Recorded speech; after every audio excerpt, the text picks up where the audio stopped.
কেউ কথা রাখেনি।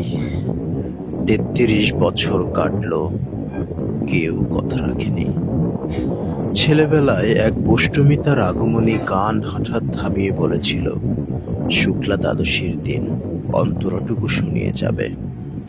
তারপর কত চন্দ্রভোগ অমাবস্যায় এসে চলে গেল, কিন্তু সেই বষ্টমী আর এলো না।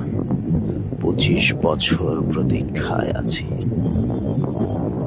মামা বাড়ির মাঝি নাদের আলী বলেছিল, বড় হও দাদা ঠাকুর, তোমাকে আমি ৩ প্রহরের বিল দেখাতে নিয়ে যাব।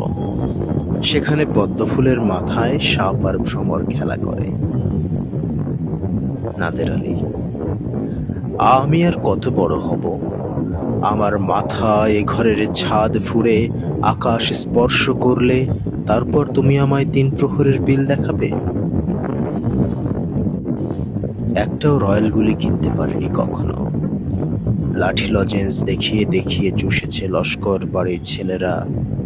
ভিখারির মতন চৌধুরীদের গেটে দাঁড়িয়ে দেখেছি ভিতরে রাস উৎসব।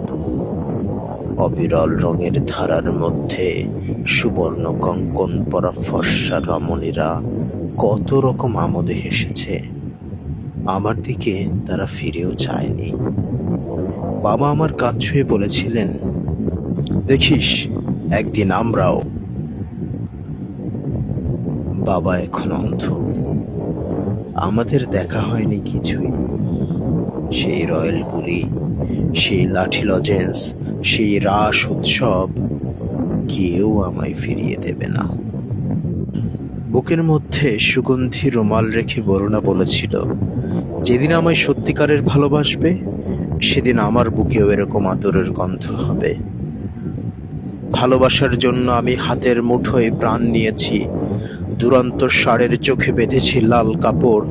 বিশ্ব সংসার তন্ন তন্ন করে খুঁজে এনেছি ১০৮টা নীল পদ্ম। তবু কথা রাখিনি বরুণা। এখন তার বুকে শুধুই মাংসের গন্ধ। এখনো সে যে কোনো নারী। কেউ কথা রাখেনি। ৩৩ বছর কাটলো, কেউ কথা রাখে না।